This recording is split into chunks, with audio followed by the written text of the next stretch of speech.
à tous, on se retrouve pour une nouvelle vidéo. Écoutez, est-ce qu'on serait pas Halloween aujourd'hui? Je crois bien.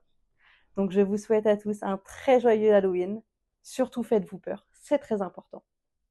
Je vous laisse vous abonner à mon YouTube. Vous avez aussi mon TikTok qui est dans la description. Et puis c'est parti, commençons. On va donc commencer avec la première histoire.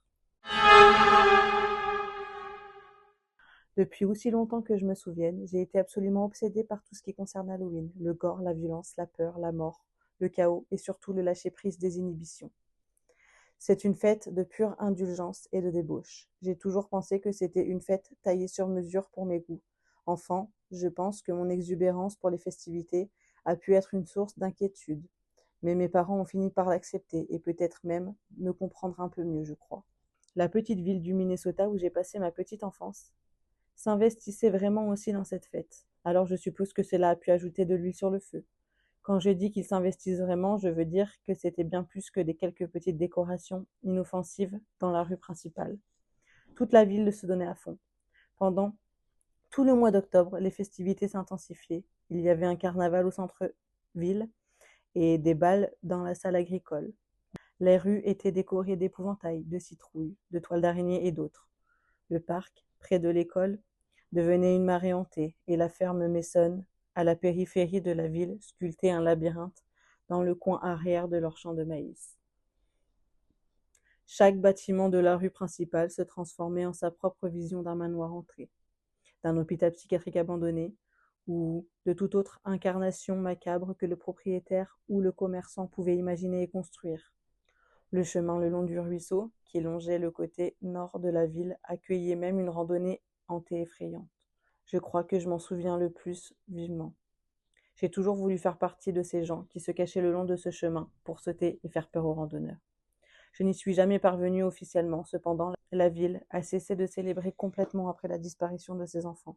Je ne voyais pas ce qui était si grave. Je veux dire, c'est ce que c'est Halloween. C'est la veille d'Halloween qu'ils ont disparu. J'avais peut-être 7 ou 8 ans à l'époque, et mes parents ont complètement paniqué. Toute la ville est devenue folle. Je me souviens que c'était la ville d'Halloween, parce que j'étais super contrariée de ne pas pouvoir aller faire du trick or treating.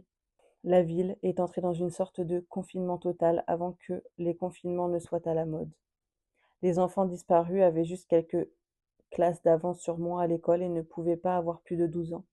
Ils étaient tous partis en groupe juste devant leurs parents. Ils sautaient et dansaient le long du sentier hanté, plaisantant et riant tout le long. Après un moment, les rires et les plaisanteries ont cessé. Les parents des enfants ne l'ont même pas remarqué au début. Ce n'est qu'après avoir terminé la randonnée qu'ils se sont rendus compte que les enfants n'étaient jamais sortis du bois le long du ruisseau. Au moment où ils sont retournés pour essayer de les trouver, il n'y avait plus aucune trace. Le chemin, les mois autres qu'octobre, n'était que le sentier de randonnée où les gens promenaient leurs chiens. Certains couraient et les jeunes amoureux pouvaient se promener en se tenant la main lors de promenades romantiques au clair de lune. Je ne pense pas qu'il ait beaucoup été utilisé après cet Halloween. Les gens ont vraiment gardé et ressenti profondément le traumatisme de ces enfants disparus. Pour moi, cela semblait stupide. Cela fait partie de la vie. Les gens meurent ou disparaissent tout le temps. De plus, ces enfants en particulier qui ont disparu étaient de sacrés petits monstres de toute façon. Si vous me demandez mon avis, la ville était mieux sans eux, qui couraient partout en étant des petits cons. Bon, cette personne-là n'a aucun cœur, hein. Pendant des semaines, tout le monde dans la ville a fouillé les bois, ils ont ratissé les ruisseaux, ce qui devait être un millier de fois. La seule chose qu'ils aient jamais trouvée était une chaussure, une seule chaussure. Peu de temps après, la ville a finalement organisé des funérailles collectives pour les enfants disparus. C'est la dernière chose dont je me souviens que la ville ait jamais faite ensemble. Je suis juste contente d'avoir été jeune pour que cela ne me gâche pas complètement Halloween pour le reste de ma vie. La ville a fait semblant que la fête n'existait pas pendant quelques années avant que ma famille et moi déménageons en Arizona. Mes parents n'ont plus jamais parlé des enfants disparus une fois que nous avons quitté le Minnesota. Cela me convenait parfaitement car cela signifiait que je pouvais recommencer à célébrer Halloween dans toute sa splendeur. Toute la famille en fait s'est remise dans la fête. Encore une fois, chaque année, nous nous donnions à fond avec les décorations. Nous étions toujours cette maison du quartier que certains enfants avaient peur d'approcher. Cette année, nous créerons notre propre randonnée hantée qui serpente la rue, à travers notre jardin jusqu'à notre porte. Je vais enfin faire officiellement partie de toute cette épreuve dérangeante. Quand je dis que j'ai été obsédée par cette fête, je veux dire que je suis cet enfant bizarre qui l'aime plus que pour les bonbons et tout le monde le sait. J'aime raconter des histoires effrayantes à mes camarades de classe, des histoires de notre ancienne ville et de la façon dont ils se donnaient à fond. J'en ai même tissé une spéciale sur ces enfants disparus. Comment la ville les a jamais retrouvés et a chuchoté à propos d'un tueur dérangé qui rôdait dans les bois. Je pense que celle-là a peut-être donné des cauchemars à certains de mes camarades de classe. Pour moi, être coupable d'obtenir ce genre de réaction à ce niveau de peur chez quelqu'un est presque comme une drogue. J'adore ça tellement. C'est pourquoi cette année-là, j'ai décidé que pour obtenir ma dose, je devais créer un vrai buzz. Quelque chose qui terroriserait vraiment les gens. Les enfants disparus semblaient faire l'affaire la dernière fois, mais je voulais quelque chose de plus, quelque chose de plus grand. Je me suis demandé ce qui se passerait s'ils trouvaient des corps, cette fois. Peut-être mutilés. J'ai déjà choisi les enfants, j'espère que ce ne sera pas plus difficile avec des enfants plus âgés. On est sur un tueur en série finalement.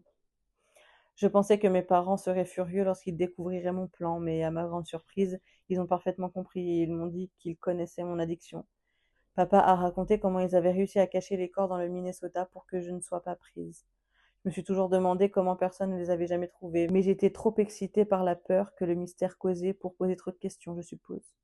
Que puis-je dire? J'étais jeune et je n'avais pas encore développé mon cerveau. Ça va être encore mieux cette fois. Nous allons utiliser leur partie du corps pour décorer notre randonnée hantée. Ça va être magnifique, tellement réaliste. Le meilleur, c'est que nous allons pouvoir recommencer après cet Halloween. Une nouvelle ville, de nouvelles identités, le tout. Le plan est vraiment magnifique et devrait créer un sacré remue-ménage. Je pense qu'au moment où les gens commenceront à comprendre que les décorations sont vraiment des parties du corps, le feu commencera. Lorsque la fumée se sera dissipée, l'enquête devra montrer que mes parents et moi étions parmi ceux qui ont été pris au piège dans l'incendie lorsque la fuite de gaz a éclaté. J'espère juste que nous n'aurons pas à attendre aussi longtemps pour le refaire après cette année. Ok, bon ben, on est sur des parents et sur un gosse complètement taré, hein, finalement. Ah, j'ai envie de vous dire joyeux Halloween. Hein. Eh ben écoutez, on va passer à la deuxième histoire. La ville d'Oak Ridge a toujours été un endroit tranquille, mais elle avait son lot de rumeurs étranges. Une légende en particulier circulait à propos de la vieille maison, un bâtiment décrépit abandonné depuis des années. L'histoire la plus inquiétante était celle d'un clown qui, disait-on, hantait les couloirs en ruine. La plupart d'entre nous a balayé ça d'un revers de main, juste des ragots, un moyen d'ajouter un peu de piment à la routine. Après tout, comment pouvait-il y avoir un clown là-dedans? C'était la ville d'Halloween et mes potes et moi étions super excités, littéralement. Armés d'œufs, on s'est lancé à notre carnage annuel dans la fête des farces, ciblant les maisons sans méfiance. On avait déjà bien fait le bordel quand on a jeté notre dévolu sur l'impressionnante maison. Hé, a lancé mon pote le plus farceur, en montrant la silhouette sombre dans la maison. Et si on allait voir si le clown était réel? Au début, on a tous ri et refusé, mais l'idée a persisté. Pourquoi pas, on s'est dit, y aller et ensuite lui balancer des œufs. Alors, guidés par des stupides curiosités, on a cherché une entrée. On a trouvé ça sous la forme d'une fenêtre de cave cassée, une porte d'entrée étrange dans l'inconnu. Entrer dans la cave, c'était comme entrer dans le monde de décomposition et de décomposition seulement. L'odeur âcre de moisissure nous a envahis et l'obscurité semblait palpable. Alors qu'on explorait prudemment, on est tombé sur une pièce qui se démarquait des autres. Un oasis de propreté au milieu du chaos. On s'y est réfugié, espérant reprendre notre souffle et rassembler notre courage pour continuer. C'est là qu'on l'a entendu, un rire sinistre, digne d'un clown, résonnant dans les couloirs désolés. Le son inquiétant nous a glacé le sang jusqu'aux os, et nos cœurs se sont emballés. Avant même qu'on puisse réagir, le bruit indubitable de pas pressés est arrivé à nos oreilles, devenant plus fort à chaque seconde qui passait. Malgré nos hésitations initiales, notre curiosité adolescente a pris le dessus. On a pris la décision impulsive de suivre le rire étrange et la silhouette invisible à qui elle appartenait. C'était un choix qu'on allait vite regretter. On est finalement arrivé à ce qui semblait être une église de fortune. Des rangées de bancs s'étendaient devant nous, attirant notre regard vers une immense fresque au-dessus de la chaire. La pièce était d'un silence effrayant, à part nos propres respirations anxieuses. Alors que j'étais assise sur la chaise principale sur scène, en faisant le clown pour détendre l'atmosphère, je me suis soudain figée. Mes yeux ont été attirés par une vue grotesque, un homme négligé et à l'air sans abri, le visage maculé d'un maquillage de clown sale, se cachant dans l'ombre. On a tous sursauté, nos voix volées par le choc et la terreur. La silhouette, ressemblant à un clown, n'a pas perdu de temps. Il a lâché un cri perçant, un cri qui a brisé le silence étrange et nous a glacés jusqu'aux os. Ses yeux sauvages se sont fixés sur chacun de nous, à tour de rôle, envoyant une décharge d'électricité de peur dans nos veines. La panique nous a envahis, et on s'est débattu pour s'échapper. L'homme, ressemblant à un clown, s'est précipité vers une porte derrière lui, probablement pour nous poursuivre. Cependant, on courait déjà vers la sortie la plus proche. La peur nous avait donné des ailes, et on a jailli de la maison, plus vite qu'on n'y était entré. À l'abri dans l'air nocturne, on haletait, tremblant de peur, après ce qu'on venait de vivre. Alors qu'on reprenait notre souffle, la même pensée hantait tous nos esprits. Qu'est-ce que cet homme dérangé nous aurait fait s'il avait attrapé l'un d'entre nous? À ce jour, je suis encore entrée par cette rencontre cauchemardesque dans la maison.